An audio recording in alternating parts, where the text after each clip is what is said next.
Hello there, very good evening and a warm welcome to the news live on Rupavahini ChannelEye. I'm Shara Mascarenhas.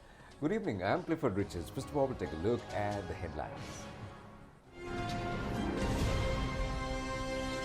A Gazette notification declaring a 1,000 rupee daily wage for plantation labour is to be released within a week. Prices on 27 essential consumer items have been reduced. The Prime Minister instructs to increase the milk farmer loans up to 1 million rupees. All those above the age of 30 years and engaged in services are to be inoculated by the first week of next month. A revenue target of $1 billion from the tourism industry this year. Moving on to the stories in detail. Minister Nimal Siripala de Silva says that the Gazette notification increasing the daily wages of the plantation labour up to 1,000 rupees will be released within a week. He made these remarks upon participation in the salaries meeting in the Ministry of Labour today. The meeting pertaining to increasing the wages of plantation worker was presided over by the Commissioner General of Labour, representatives of trade unions in the plantation sector and chief executive officials of the plantation companies have also attended the meeting. The proposal to provide a basic salary of 900 rupees and a further addition of 100 rupees as a bonus allowance was approved through the vote of the Salaries Commission. Minister Nimal Siripala de Silva said that the two salaries commissions have met today. He added that the Labour Commissioner has conducted talks with both parties. The minister further said that in a vote conducted, a proposal presented by the trade unions to hand over a budget concession to the plantation labour has been approved by a margin of 11 to 8. Accordingly, the 100 rupee relief allowance is to be added to the basic wage of 900 rupees to the estate workers. The minister further said that according to the powers vested upon him as the Minister of Labour, a Gazette notification on the daily wages increase will be released within a week. Consumers are able to purchase 27 essential consumer items, of which prices have been slashed with effect from today. These commodity items are available at the Satosa cooperatives and Q shops. The consumers are entitled to this relief under the price stabilization project of 27 essential items being implemented according to a concept of Minister of Trade Dr. Bandula Gunawardena. The program, which has received the approval of the President and the Cabinet, is to be carried forward despite the world pandemic condition. Producers in the state and private sectors as well as direct importers have been instructed to extend their cooperation to the program. We now enlighten you the existing market and the reduced prices of the 27 essential food items. The price of a kilo of red kakulu rice in the market is 106 rupees. However, it will be sold at 93 rupees from today. Accordingly, the consumers receive a concession of 13 rupees. The price of a kilo of white kakulu rice is 105 rupees. It has been reduced to 93 rupees, giving a relief of 12 rupees to the consumer.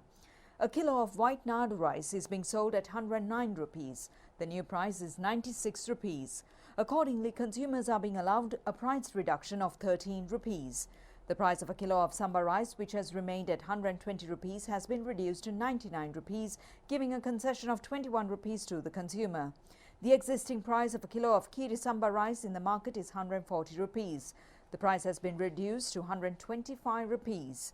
The price reduction is 15 rupees. The present market price of a kilo of wheat flour is 105 rupees. The price has been reduced to 84 rupees, providing a relief of 21 rupees to the consumer. The existing market price of a kilo of white sugar is 110 rupees. Consumers can now purchase this commodity for 99 rupees. Accordingly, the relief granted is 11 rupees. A 15 rupee price reduction for rice is being accorded to the consumers when they buy a kilo of brown sugar for 125 rupees, of which the current market price is 140 rupees. Consumers receive a price reduction of 35 rupees when they buy a packet of 100 grams of tea leaves of number 1 variety for a sum of 95 rupees. The existing price of the commodity is 130 rupees. A kilo of Australian red dal has been sold in the market for 188 rupees. However, the current price is 165 rupees. Accordingly, consumers are entitled to a price consolation of 23 rupees. The existing price of a kilo of Indian and Pakistan big onions is 140 rupees. Now the consumers are able to purchase this commodity at the new price of 120 rupees, thus receiving a reduction of 20 rupees. A 36 rupee outright price reduction has been granted to the consumers when they purchase a kilo of local potatoes at the price of 180 rupees. The existing market price of the essential food items is 216 rupees.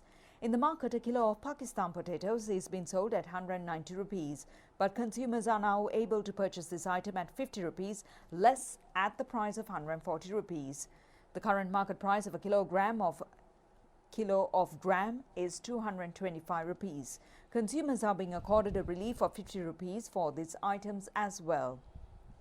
The new purchasing price is 175 rupees. A kilo of dried chilies is being sold at 550 rupees. This has now been reduced to 495 rupees, giving a concession of 55 rupees. The concession granted to consumers when purchasing 425 grams of canned fish is 20 rupees. The current price is 240 rupees for a tin of canned fish, which has been reduced to 220 rupees. The price of 425-gram imported canned fish has prevailed at 280 rupees. The consumers have been given a consolation of 15 rupees in this food variety, as well as by fixing the new price at 265 rupees. A kilo of Thai sprats was sold at 700 rupees. This has been reduced to 575 rupees, giving a trade concession of 125 rupees to the consumer. The previous price of a kilo of chicken with skin was at 430 rupees. However, this commodity item is now available to the consumers at 400 rupees, a 30 rupee less than the earlier price. The price of crystal iodide salt has also been reduced to 12 rupees to 43 rupees from 55 rupees. Earlier, a 400-gram packet of milk powder was sold at 380 rupees. Now it is available at 355 rupees and a profit of 25 rupees to the consumer. The consumers have also been granted a profit of 160 rupees when they purchase 500 milliliters of soya oil for 310 rupees, of which the existing price is 470 rupees. 115 grams of BCC laundry soap was sold at 53 rupees. The consumers now have the ability to purchase this product for 43 rupees, a price reduction of 10 rupees. A laundry soap bar of 650 grams is being sold in the market for 325 rupees. Consumers are now able to purchase this item at 65 rupees less and the price of 260 rupees. The existing price of 100 grams of BCC bathing soap is 63 rupees, but is now available at reduced price of 56 rupees, giving a price concession of 7 rupees to the consumer.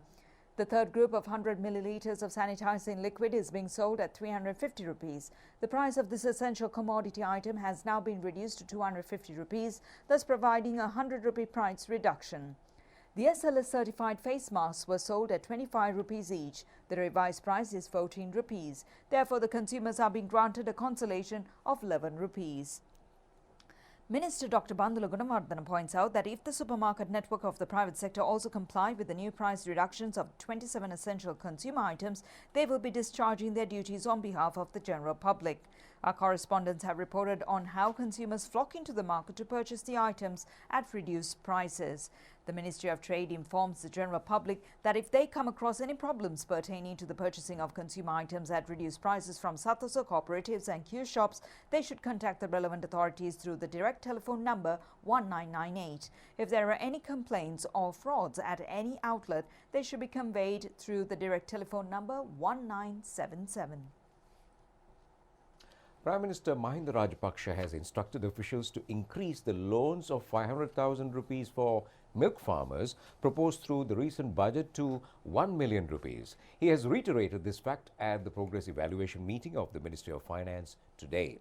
Secretary to the Ministry of Finance, S.R. Artigula, has made a clarification on the credit relief extended based on budget proposals. Accordingly, milk farmers will be accorded the opportunity to obtain loans up to 1 million rupees at the rate of interest of 4% for the development of infrastructure facilities. It has also been disclosed at the meeting that housing loans are being provided to government employees at the interest rate of 7%. Based on this concession, the monthly salary increment of a government employee is between 2,500 and 3,000 rupees. It has also been pointed out that the loans up to 800,000 rupees are to be provided at the rate of interest of 4% for government and non-governmental employees to purchase solar panels. State Minister Shahan Semasinga has pointed out that credit facilities should also be provided to the small and medium-scale paddy mill owners to purchase paddy harvest of the current season. The Prime Minister has ordered to expedite the provision of necessary loans for paddy purchasing. He has stressed that such a move could restrict the paddy purchasing on large scale for the manufacturing of byproducts such as beer production. Provision of loans at the rate of 6.25% for the construction of middle-class housing schemes by the Urban Development Authority has also commenced. The Prime Minister has also focused attention on the speedy provision of relief to Samurdhi members to obtain electricity. The Secretary to the Ministry of Finance has also pointed out on this occasion that the government has focused more attention on foreign investments rather than receiving foreign loans. The need to continuously maintain the progressive situation has also been highlighted. Director General of Customs G.B. Ravipriya has stated that the import division of the Sri Lanka Customs is being operated via online technology. This has enabled to minimize problems. It has also been disclosed that the daily attendance of wharf clerks at the customs was able to be reduced by 60%. Meanwhile, payment of taxes to the Department of Inland Revenue via online system has commenced with effect from today. The officials have informed the Prime Minister that 5 banks have extended agreements to the decision. State Minister Ajit Niwat Kabra has proposed on the need to fully terminate the payment of 3% charge levied on advanced settlement of bank loans and leasing amounts. Secretary to the Prime Minister Gamini Senarath and heads of institutions of the Ministry of Finance have also attended this discussion. President Gotabaya Rajapaksa inspected the model trade stalls being constructed at the Golface Green in Colombo today. They're being set up as an extension of the development project centering on the Golface ground. The Sri Lanka Navy has devised an exemplary boutiques according to a novel plan. The President has pointed out the need to construct the stalls giving an attractive outlook to the Golface Green. Among those who have accompanied the President in the inspection tour included Minister Rohita Begunawardena, Navy Commander Vice Admiral Nishantha Lugethanna, Chairman of the Sri Lanka Ports Authority, Retired General Dayarat Nayaka. Now, a quick update about the COVID-19 local situation. The epidemiology unit says that the AstraZeneca vaccine has so far been provided to 61,773 persons under the COVID-19 inoculation program. State Minister Specialist Physician Dr. Sudarshani Fernandopoulos says that all those over the age of 30 years who are engaged in services are to be given the vaccine by the first week of next month. The AstraZeneca vaccination program has commenced on the 29th of last month. Today is the 11th day of vaccination. 1,625 persons have been vaccinated yesterday. The number of recoveries from COVID-19 reached 64,141. It is a percentage of 91.81. Another 7.68% of patients are under treatment, which includes 5,365 patients.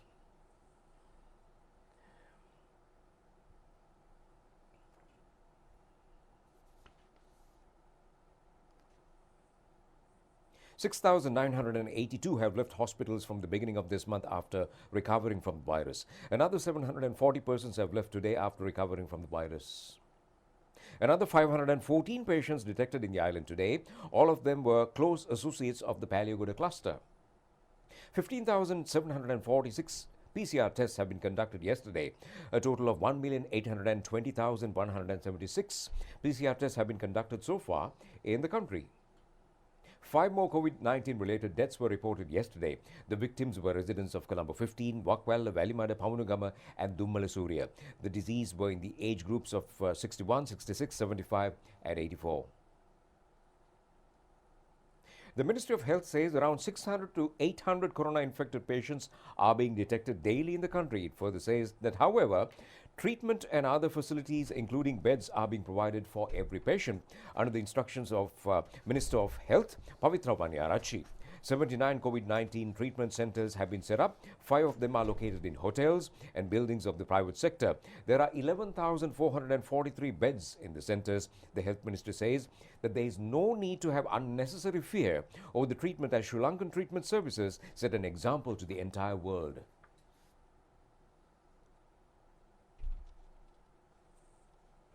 And now for the COVID-19 update. Overseas, the coronavirus pandemic has killed over 2.31 million people and infected more than 106.2 million thus far. Meanwhile, the United States crossed the grim milestone of 27 million coronavirus cases. The United States, the worst affected in the world, has also recorded more than 463,000 deaths. In the meantime, Washington University's medicine department has predicted that the death toll from the pandemic will pass 500,000 by the beginning of March, even with universal mask wearing. The milestone of 27 million infections in the country was recorded as President Biden pointed out the difficulties in reaching herd immunity in the United States, since at least 75% of the population inoculated against the coronavirus by the end of the summer in August. The country, which makes up about 4% of the world population, now accounts to 25.46% of over 106 million cases and 20% of more than 2.3 million deaths reported worldwide so far. New COVID-19 cases in the country have declined more than 16% over the previous week and dropped below 1 million for the first time since the week of November 5th last year. Hospitalizations have fallen rapidly for the past 2 weeks. COVID-19 deaths also declined this week, the first weekly drop since mid-October that is not correlated with the holiday reporting period. However, despite the decline, deaths remain arrestingly high, with more than 21,000 were reported over the past week. Another 15,845 people in Britain have tested positive for COVID-19, bringing the total number of coronavirus cases in the country to 3.9 million yesterday. The country also reported another 373 coronavirus-related deaths. The total number of coronavirus-related deaths in Britain now stands at 112,400. England is currently under the third national lockdown since the outbreak of the pandemic in the country. Similar restriction measures are also in place in Scotland, Wales and Northern Ireland. The confirmed COVID-19 cases in Latin America has exceeded 19.6 million as of yesterday. Brazil reported 26,845 new coronavirus cases yesterday, taking its national caseload to cross the grim milestone of 9.5 million cases. The South American country also registered 522 additional deaths from COVID-19, taking its death toll to 231,500. Argentina reported 3,658 new confirmed COVID-19 cases, bringing its national tally to more than 1.98 million, with a nationwide death toll at nearly 49,200. Mexico has reported 440 new confirmed deaths from COVID-19, bringing the total to 166,200. The country has recorded more than 1.93 million cases thus far. However, the Mexican government has indicated that the real number of infected people and the death toll are both probable to be significantly higher than an available data. Meanwhile, a British teenager who's slowly emerging from a coma nearly a year after being hit by a car, has no knowledge of the coronavirus pandemic despite having contracted COVID-19 twice. 3 weeks before the UK went into its first national lockdown in March 2020, Joseph Flavel was hit by a car. He's been in a coma ever since. Now, slowly emerging from it, the 19-year-old has no idea what COVID is, despite having had the virus twice. I don't know how Joseph will ever understand our stories of this lockdown. I honestly don't know. That's his Aunt Sally. She says his mum reckons Joseph will never believe tales of what living in a global pandemic for the last year has been like. Joseph suffered a traumatic brain injury when he was hit by the car in the central English town of Burton-on-Trent. His family say he lived for sport. COVID restrictions mean they haven't been able to sit by his bedside. Now Joseph can hear us. We know he can hear us because he responds to small commands. So now we do chat to him about it. We're allowed 1 hour a day on FaceTime. And, Sharon, who's Joseph's mum, will say to Joseph, I really want to be with you, darling. I'm sorry, I want to come and hold your hand. Don't be scared. Because obviously for Joseph, he's woken up and he hasn't got any of his loved ones around him. One of the most important things really for someone in a coma is that they have the stimulation of familiar sounds, familiar voices, and he hasn't got that. He just has a screen where we can dial in and try to reassure him through the screen. Sally says he can now single with blinks to answer yes and no. His family has started a fundraising campaign to help support his long-term recovery. In other stories back at home, Chairman of the Presidential Task Force on Economic Revival and Elimination of Poverty, Basil Rajapaksa, has instructed officials to prepare plans for the earning of an income of $1 billion of tourism this year. At a discussion conducted at Temple Trees, it has pointed out that the government's attention has been focused on the vaccination against COVID-19 to all the workers engaged in the tourism sector. Sri Lanka is among the 10 countries safe for tourism. Minister Prasanna Ranatunga, State Ministers D.V. Chanaka and Dr. Sudarshani Fernandopulle have also attended. The Sri Lanka Podujana Peramuna reiterates that the formation of the Peramuna was the outcome of the centering of the people's power on Prime Minister Mahinda Rajapaksa. General Secretary of the SLPP, parliamentarian Sagara Karyavasam, says that the Prime Minister Mahinda Rajapaksa has been the power behind every victory secured by the party. General Secretary of the Sri Lanka Podujana Peramuna parliamentarian Sagara Karyavasam said that the Minister Vimal Veeravansa has given a statement to the Irida Lankadeepa newspaper on a serious issue, that was to hand over leadership of the Sri Lanka Podujana Peramuna to President Gotabaya Rajapaksa by removing Prime Minister Mahinda Rajapaksa from the position. General Secretary Sagara Karyavasam adds that Minister Vimal Veeravansa should realise that the SLPP is not his party and that he has no right to take decisions pertaining to the party.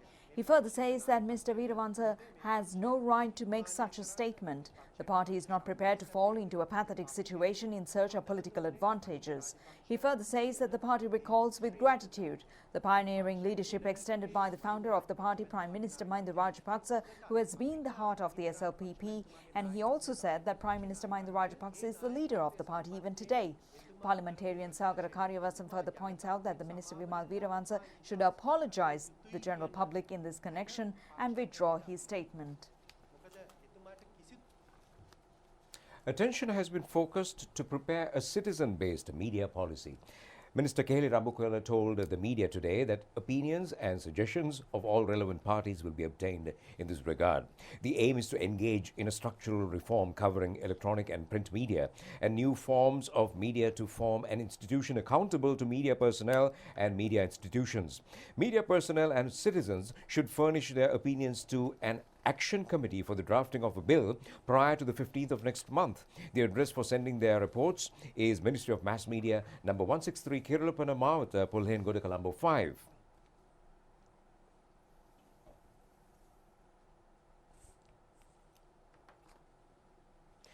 Minister Keheli Rambukwella said that the government respects the intellect of media personnel and media institutions, as well as of the 22 million citizens of the country. He added that the time has come to prepare a justifiable policy for all concerned.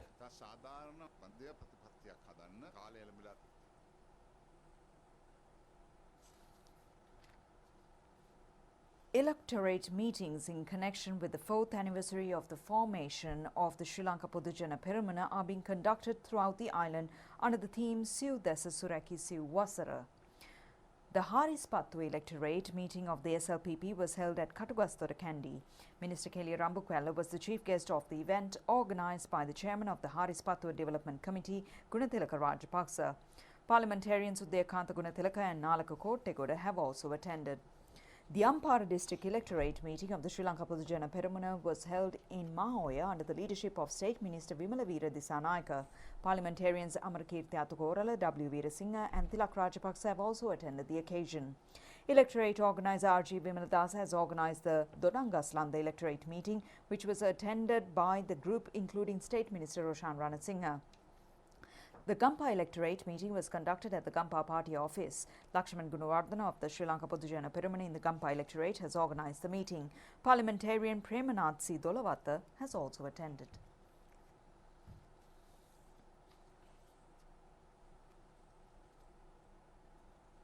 Bus associations say that they have decided to postpone their trade union action by 1 week as a result of the discussion conducted between representatives of the bus associations and State Minister Ajit Niwad Cabral today. The bus associations has earlier organized to conduct a work stoppage based on several demands with effect from midnight tonight. The State Minister said the demands of the bus associations will be considered without delay.